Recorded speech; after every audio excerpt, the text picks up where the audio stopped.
করছিল আল্লাহ, তুমি ছাড়া আমার আর কেউ নাই। ওগো আসমানের মালিক, ওগো জমিনের মালিক, তুমি ছাড়া তো আমার আপন কেউ নাই। আজকে দুনিয়ার সবাই আমাকে ত্যাগ করেছে আল্লাহ গো, তুমি যদি আমাকে ত্যাগ করে দাও আমার আর যাওয়ার কোনো জায়গা নাই। এইভাবে কাকুতি মিনতি করে চোখের পানি ফেলে দিয়ে আল্লাহর ভবন করে ঢুকাইয়া আল্লাহর কাছে তওবা করেছিল, বিদায় ও মুসা, আমি আল্লাহ আমার ওই বান্দাকে কবুল করে নিয়েছি। পয়গম্বর হযরত মুসা আলাইহিস সালাতু ওয়াস সালামের জামানায় একটা লোক এত গুনাহ করতেছিল, এত পাপ করতেছিল যে এমন কোনো পাপ বাকি নাই, সে সব পাপ করে ফেলেছে। প্রকাশ্যে অপ্রকাশ্যে এত গুনাহ করেছে, এত পাপ করেছে, গ্রামের লোকেরা ওই লোকটাকে হাত পা বাঁধিয়া জঙ্গলার মধ্যে রেখে আসছে।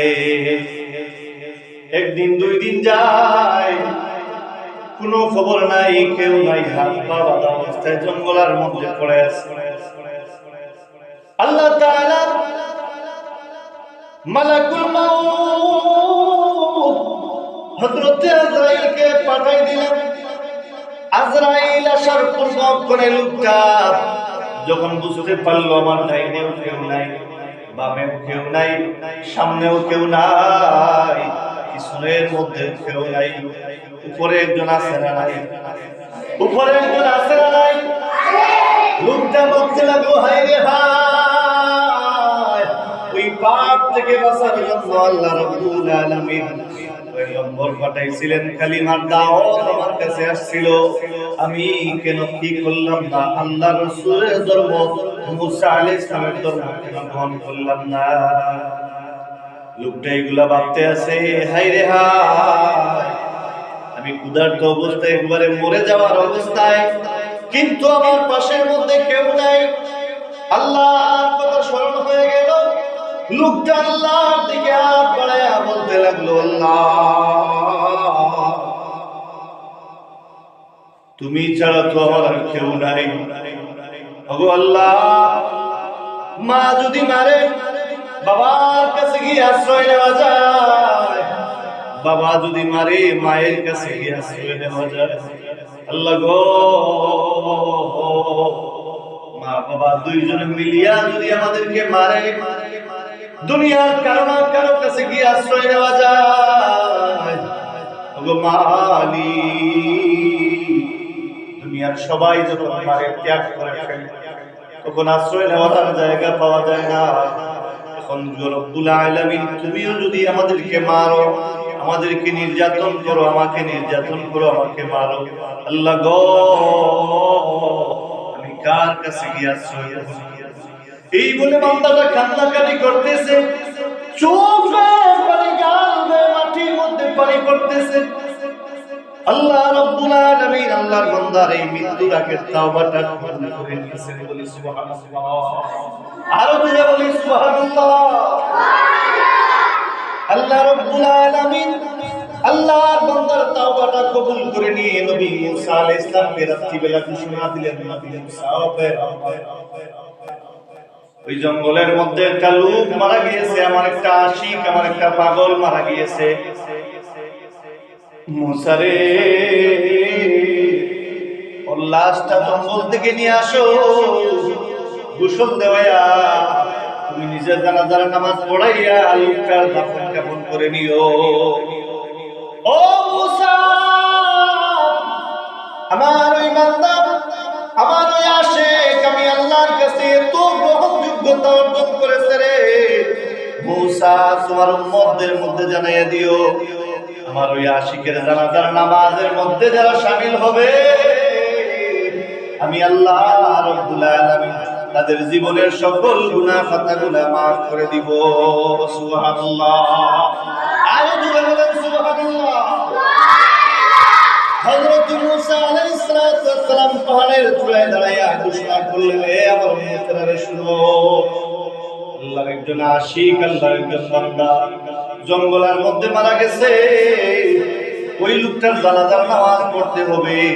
আর তোমাদের জন্য একটা ঘোষণা, তোমাদের জন্য একটা সুসংবাদ হলো, আমার আল্লাহ রাব্বুল আলামিন জানায় দিয়েছে যে ওই লোকটার জানাজার নামাজের মধ্যে যদি যারা তোমরা সবাই শরীক হও, যারা যারা লোকটার জানাজার নামাজের মধ্যে শরীক হবে, আল্লাহ রাব্বুল আলামিন তাদের জীবনের সকল গুনাহ খাতাগুলো মাফ করে দিবেন। সুবহানাল্লাহ।